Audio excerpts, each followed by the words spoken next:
Across Europe, many men were succumbing to the severe weather as temperatures dipped in some places to minus 30 degrees. At the army training centres on the south coast of England, a few unfortunate recruits were being dragged from their billets, frozen in the sleeping positions in which they had died during the bitterly cold night. Britain had been at war with Germany for little more than 4 months, but full-scale fighting had not yet begun. A massive mobilisation of men was taking place throughout the country. Young volunteer recruits and conscripts were travelling from every corner of the UK and congregating upon the numerous supply and training depots along the southern English coast. When war was declared in the previous September, Walter Hurst had immediately gone down to the Army recruiting office in Bell Street in Dundee to volunteer, but time after time he was told he was not yet needed. Walter's father, John, had fought the Germans during World War I with the Royal Garrison Artillery, the heavy guns of the army. At the start of that war, John was first sent to the strategically important and picturesque Mediterranean island of Malta, then later to the muddy killing fields of France. The brutality and death rate inflicted by the so-called Great War decimated an entire generation. Per capita, more Scots died in World War I than any other nation on earth, and virtually every community lost a son, a brother, an uncle, or a father. To this day, in almost every village, no matter how small, and in every town in Scotland, a memorial stands listing the names of those who paid the ultimate sacrifice. But there was nothing great or glorious in their slaughter. It was a conflict that was meant to bring an end to all wars. 19% of all British Armed Forces deaths in World War I were Scots, despite the nation's population representing only 9% of the UK total. First World War soldiers from other parts of the UK had a 1 in 11 chance of being killed in action. If you were a Scot in the British Army, those odds dropped dramatically to just 1 in 4. Although John Hurst survived a gas attack late in 1918 and survived the direct, unrelenting butchery of that war, the effects stayed with him for years. The physical scars inflicted on his lungs as a result of the gas attack gave him health complications that plagued him for the rest of his life. In October 1938, less than a year before the outbreak of World War II, John died of a heart attack, exacerbated with respiratory disease. He was just 54 years old. When war was finally declared again in September 1939, a year after his father's death, Walter believed that joining up would allow him to finish the job his dad began. The premature death of his father undoubtedly had a significant bearing on his decision to volunteer at the first opportunity. However, his frustration began to boil over as he was repeatedly told he was not yet required, and the army instructed him to return the following week. Finally, after being turned away once again, Walter exploded in a fit of rage in the Bell Street recruitment offices, to the astonishment of the recruiting sergeants. He stormed out, resigning himself to the possibility that he might never get into the war at all. But as 1939 became 1940, he made one last effort to volunteer, and this time he made it. He was issued with a travel warrant and told to make his way to Clacton-on-Sea in Essex, on the southeast coast of England.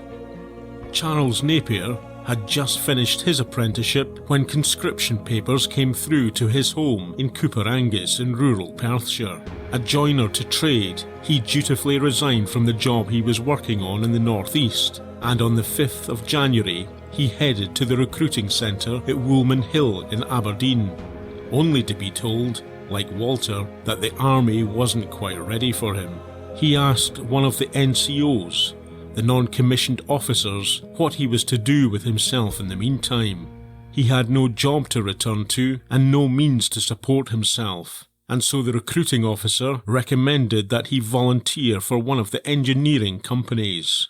This would ensure he was sent for basic training immediately. The following day he got on the train at Aberdeen and began the long journey down to Clacton-on-Sea, stopping briefly at Dundee, where more young recruits embarked.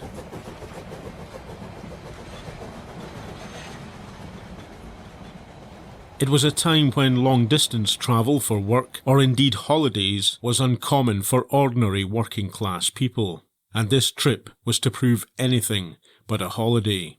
Nonetheless, the men were excited by the prospect of what might await them, although they had no real idea what that was.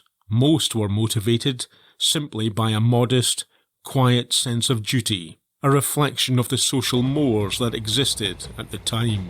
After more than 10 hours on the overnight train, during which both men sat upright, managing occasionally to doze off, Charlie and Walter arrived at London's King's Cross station at around 6 a.m. Clambering out of the carriage, the two men made their way to the information board. They were amazed by the sheer number of people going about. As they headed to the underground staircase to catch their connection to Clacton-on-Sea, they were met by a surging crowd heading directly up the steps towards them. Both men stood there frozen with astonishment as hundreds of London commuters inhospitably squeezed their way past on their way to work. Neither man had seen anything like it before. Finally, they were able to make it down the steps and found their way to Waterloo Station, and from there caught the London and North Eastern Railway train to Clacton-on-Sea. A new holiday camp operated by Billy Butlin had just been opened at the seaside resort in June 1938, but this had now been turned over as part of the war effort. As the train carrying Walter and Charlie rolled in, several newly captured prisoners of war, mostly U-boat crews, were being held in the chalet accommodation. This site had recently been converted to serve two main roles, as a POW camp and supply and training facility for the Royal Engineers and other support units of the British Army. The Army had used the site for many years prior to the outbreak of war, and this was one of the reasons Butlins had purchased it, to make use of the extensive accommodation blocks which had been built primarily for military use. After war broke out, the Army once again took back control of the camp, and barbed wire and armed sentries replaced the redcoats and variety shows that had entertained families throughout the summer of 1939. Charlie and Walter made their way from the train station by foot to the camp, and still wearing civilian clothing were billeted overnight in one of the chalets. Other recruits from all over the country were there too. None of them had any sense of military rule or order, and were instructed to sleep in threes on large straw sack mattresses, which were known as palliasses, on the floor. The following morning, Charlie was ordered to proceed to 665 Artisan Works Company, but within a few short hours, the NCO told him to grab his suitcase and report the next morning to 663 Artisans, who at that point were short of men. It was typical of the confusion and organised chaos that surrounded the general mobilisation of men during early 1940. The following morning, the 10th of January, at 0900 hours, the 266 men of 663 Artisan Works Company Royal Engineers were formed up for the first time and inspected.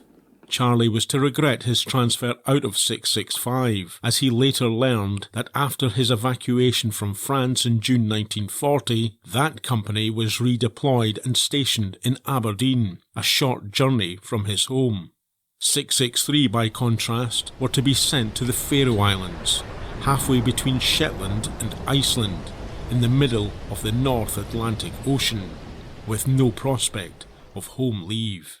The war diary for 663 Company An operational logbook, maintained by the commanding officer for each unit, records that the men were made up of skilled volunteer tradesmen who had come from all parts of the UK and Ireland.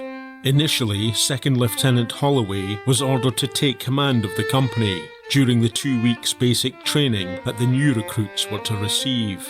Lieutenant Holloway gave the men, who were still in their civilian clothing, a short introductory speech before dismissing them. The following day, the men ate in the Butlins camp dining halls before being paraded for inspection, still wearing their own clothes, having not yet been issued with any military kit or uniform. At 11 a.m, the men received their first pay of 10 shillings per man. Company Sergeant Major Topper Brown bellowed orders as the men clumsily formed into ranks. Quarter Sergeant Major Rees and Pay Sergeant Poole, both of whom had served previously with the Territorial Army, were assigned to the company and made it clear to the new recruits that they aimed to make real soldiers out of them. Percy Brown was another fresh member of the company and had arrived on the 9th of January.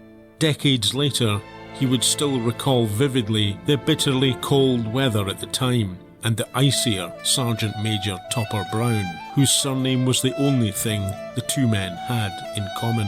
"When you've been in the army for 26 years, you can talk to me and I'll do you a favour," the army regular told the new recruits, before adding, "Now here's a razor blade, and for fuck's sake use it." He wasn't really a very nice man, Percy remembered, and certainly not typical of most of the NCOs that I later came across. On the day war broke out, Percy had been celebrating 2 years of wedded bliss. Things had been going well for him until the outbreak of war. He had been employed as an electrician for 8 years and had just reached the full rate for the job, a grand hourly total of 1 shilling, 10 pence and 3 farthings. Percy's firstborn son, Colin, was just 10 days away from his first birthday when they turned on the radio to hear the announcement from Prime Minister Neville Chamberlain that Britain was at war with Germany. "I am speaking to you from the Cabinet Room at 10 Downing Street. This morning, the British ambassador in Berlin handed the German government a final note stating that unless we heard from them by 11 o'clock, that they were prepared at once to withdraw their troops from Poland, a state of war would exist between us. I have to tell you now that no such undertaking has been received, and that consequently this country is at war with Germany." Percy had already built an Anderson air raid shelter at the bottom of the garden, and within minutes of Chamberlain's broadcast, as if to bring home the reality of the situation, the long, haunting drone of air raid sirens sounded. Percy and his young family dashed up the garden towards the shelter, only to find it full of water. Luckily, their neighbours, whose own shelter was just 10 feet away, beckoned them over, but before they could climb in, the all clear was sounded. "Never mind," Percy said to his wife. "There'll be other times." The following day, Percy had gone to work as normal in Norbury. The phone kept ringing throughout the day, as job after job was cancelled. No one seemed to know what was happening. The uncertainty of war was sending many into unnecessary panic, and before long, other men at the firm were being laid off. Finally, Percy's boss said, "I don't know what to do with you." Percy had a couple of other jobs he knew he could pick up, so accepted his cards and was given an hour's pay in lieu of notice. Initially, he ended up working at Biggin Hill Aerodrome, but was again laid off on New Year's Eve, and remained out of work for a week before an old workmate suggested he join him in enrolling at Mitcham Road Barracks in Croydon. Unlike Walter and Charlie, there was no attempt to delay the men's enlistment, and within 2 hours they had been signed up. "Can you get down to Clacton today?" the recruiting sergeant asked. Percy and his pal, somewhat bewildered at the speed of their entry into the army, asked if they could go home first and tell their wives. The layout of the billets at the Butlins holiday camp did not help in the organisation of men, and the recruits often found themselves lost in the camp, unable to find their allocated chalet. Many other units were converging on the camp, and Lieutenant Holloway finally received orders to move his men out of the camp to 2 deserted and run-down hotels in Clacton, the Worcester and the Marine View, near to the pier. The men lay down straw palliasses for bedding, which accommodated 3 men at a time, and coal was provided to heat the large rooms.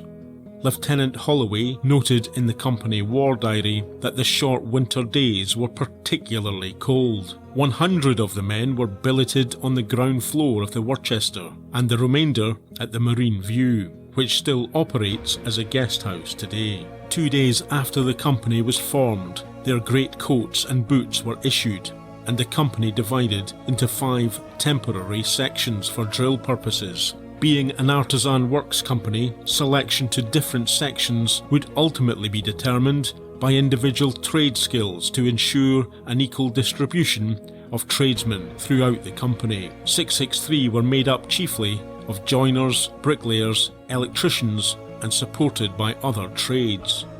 Major de Hamel, an officer from the Duke of Wellington's regiment, was responsible for organising the basic training of the company.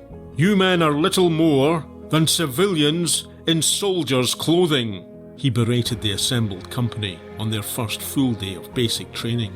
It was a perfect description for the tens of thousands of civilians who were now mobilising across the country.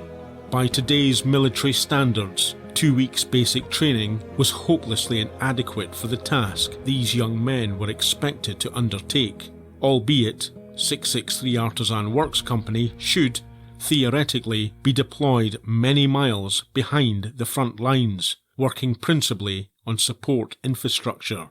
They were not expected to see much actual combat. Nevertheless, they were still required to be trained in the basic skills of soldiering.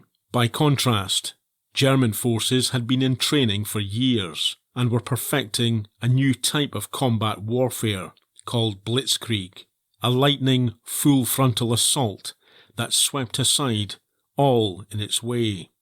As the men of 663 marched awkwardly up and down Marine Parade, the main thoroughfare and promenade of Clacton's seafront, the Germans were perfecting the lethal blitzkrieg tactic.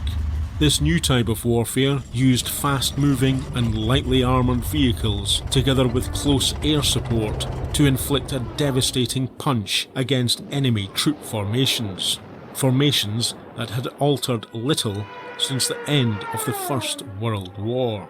When it was finally used in May 1940, it led, in a few short weeks, to the biggest military catastrophe for British forces since the American Revolutionary Wars.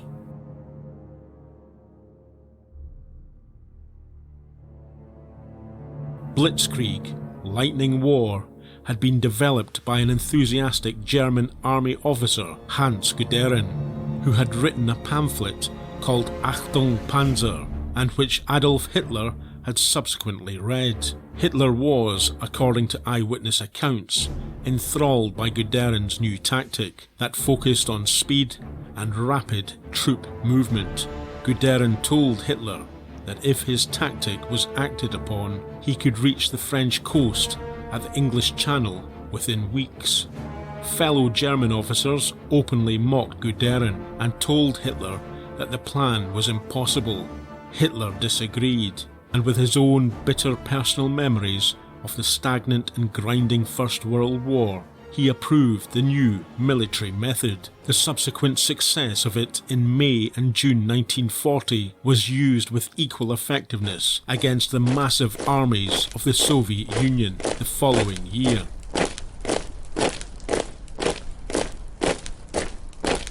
Back in Clacton, Percy was struggling to get to grips with the new drill and inspection regime.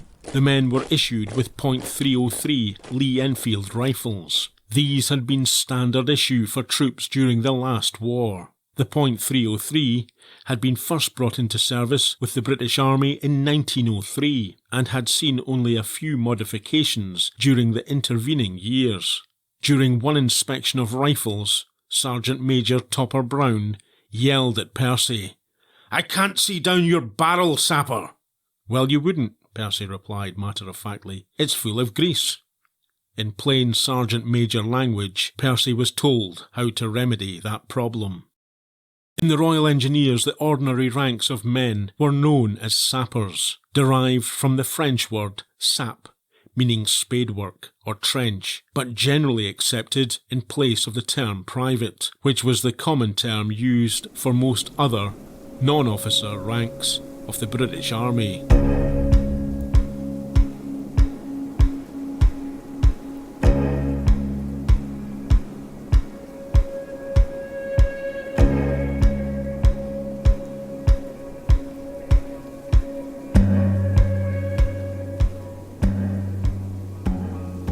On the 15th of January, the sappers were moved again and billeted once more in the empty Ebor Lodge Hotel due to overcrowding at the Marine View.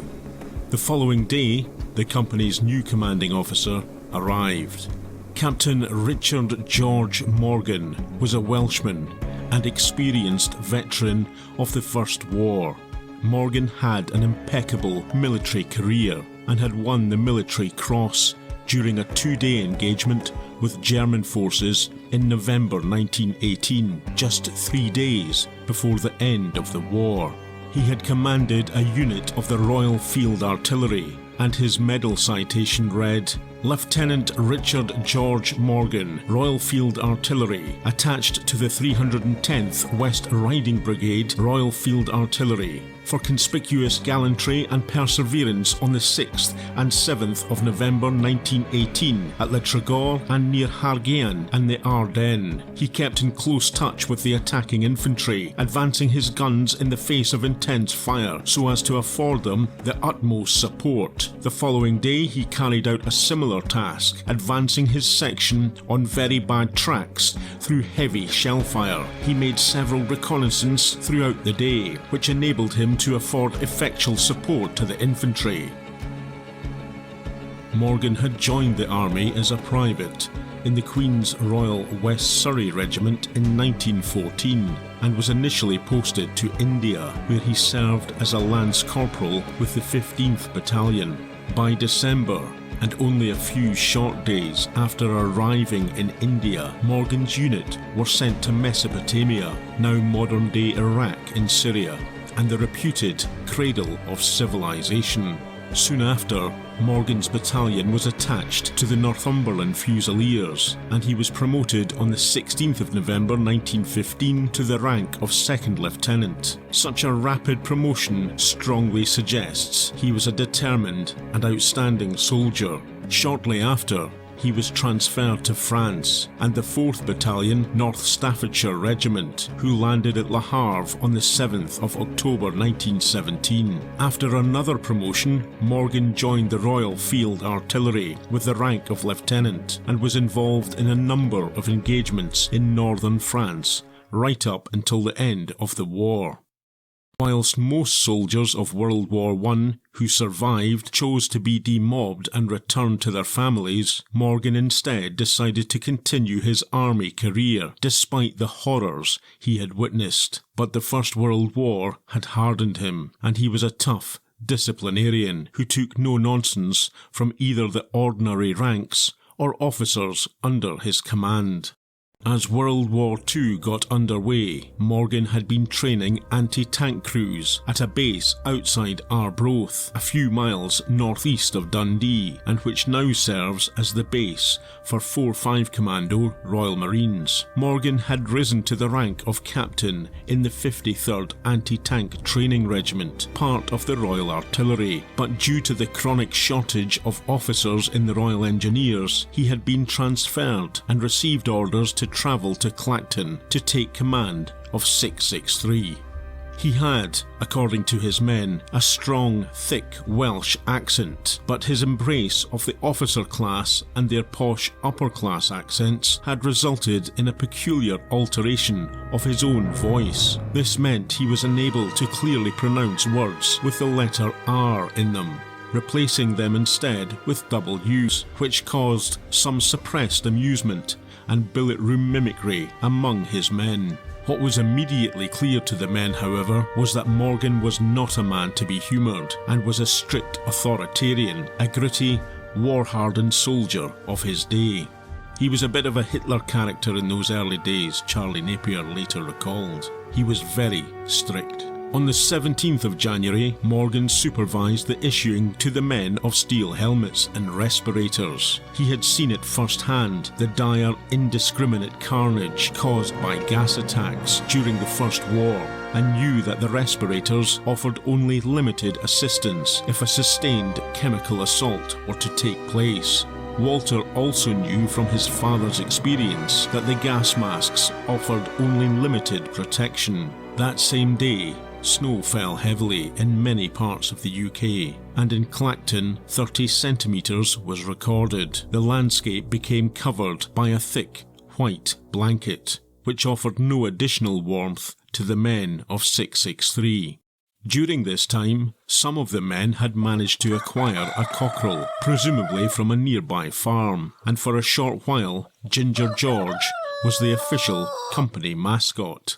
George's natural crowing instincts were, however, significantly out of sync, perhaps on account of the particularly cold and dark winter, and his crowing during the very early hours of the morning and late at night soon began to test the patience of some of the sappers. On the 18th of January, the men were paraded in front of Captain Morgan, and informed they were to receive their first inoculation for tetanus and tuberculosis, which Morgan had been assured would cause no ill side effects amongst the men. Despite this, and perhaps because he had personal past experience of army inoculations, he granted the men 48 hours off duty. The inoculations also represented a clear signal that embarkation to France was imminent. That day, Second Lieutenant Huss reported to the company, but Morgan was still short of NCOs and commissioned officers, and crucially, artisan tools for his men. Worse still, despite the assurances of the army medics, 50% of the company were ill in bed the following day as a result of the inoculations. Each man was given injections for tetanus toxoid, TT, and the combined typhoid, paratyphoid A and paratyphoid B, known collectively as TAB. One consolation, however, was that the rooms were reasonably warm, thanks to a coal order Morgan had secured from a local supplier the day before. It was still extremely cold outside, and the snow continued to fall from the grey and darkened skies. In their spare time, the men who were not ill huddled around in small groups and played cards and slowly got to know one another. In the afternoon, Morgan received his official orders via the War Office from CRE, Commander Royal Engineers, at Royal Engineer Headquarters regarding the embarkation to France. This is what he'd been waiting for, and he was keen to get his men ready. Although the men were given 48 hours leave, only a few had attempted to get home, and recreational opportunities for the remaining men were limited as a result of the severe weather. But then Captain Morgan himself succumbed to the ill effect of the inoculations and was confined to bed. The symptoms of vaccine fever were severe abdominal pain, a stiff arm where the injections had been administered, nausea, vomiting, and in some cases a rash. In more extreme cases, men passed out, and there was no alternative but to take to bed and ride out the worst of it. It's now known that such side effects are a direct result of both the TT and TAB injections being taken together, that subsequent research also demonstrated cancels out the inoculating qualities of the paratyphoid B antigen. The mobilisation date for the company was fixed for the 23rd of January, but Morgan received notice from headquarters that 72 hours' notice would be required to allow for special trains to transport the men to the ports. It was therefore impossible to meet the mobilisation timescale, and the short notice would have meant some men not being given leave. By the 22nd of January, it was still snowing heavily in Clacton, and it wasn't even possible for the men to be paraded. The following day, the weather cleared a little, and they were marched to the Butlands camp for a gas chamber test, a military procedure that military recruits still train for today. Later, the men were called to parade. Sergeant Major Brown barked out an order. "All men that can drive and hold a current licence, 1 step forward now." And this is how Percy made the quick transition from electrician to driver. He was then given one of the newly commissioned 3-ton Bedford trucks to drive. The vehicles didn't conform to Army regulations, GW98, according to Percy, and had no tools or spare tyres. The rest of the company was also ill-equipped, and none of the promised tools had yet arrived for the tradesmen in the company. It was a poor omen of things to come. On the 25th of January, at 0900 hours, the company was mustered and prepared for final embarkation to France. Men were segregated by trade and placed into 4 sections plus 1 HQ section. Percy was soon tasked with transporting ammunition for 5 companies of sappers to Harwich in his new driving role, under the command of 2nd Lieutenant Huss. Once at Harwich, they loaded onto a train ferry. Earlier in the day, the men had been given more musketry drill and issued with bayonets. At 1620 hours, the company was marched to the drill hall for their evening meal, and no one was allowed out without permission. Military police had increased in numbers around the camp to ensure that none of the men had second thoughts about the task ahead, although no one in 663 was contemplating that. There was an air of excitement and anticipation as the build-up continued. On the 30th of January, 20 days after the company was formed, and on the stroke of midnight, there was a parade for final roll call. As the men lined up in 4 ranks on the parade ground, large plumes of collective steam rose gently upwards from their breaths, silhouetted in the bright moonlight of a clear, cold night. Shortly afterwards, Sergeant Major Brown announced that 1, 2 and 3 sections, 168 men in all, would be marched to the station for embarkation under the command of Captain Morgan. These sections stood to attention and made a right turn before marching off into the darkness and towards the centre of Clacton. This was it. They were now on their way to France and into the war. In the next episode, the boys of 663 arrive in France and settle down to some kind of normality and routine. But in early June, they begin to realise something has gone catastrophically wrong with the so-called real army, 200 miles to the north. From Aurora Media, this is Vingt Cinq Morgan's Army, a remarkable story of disaster, survival, and ultimately a top-secret mission that would play a pivotal role in the success of the D-Day landings.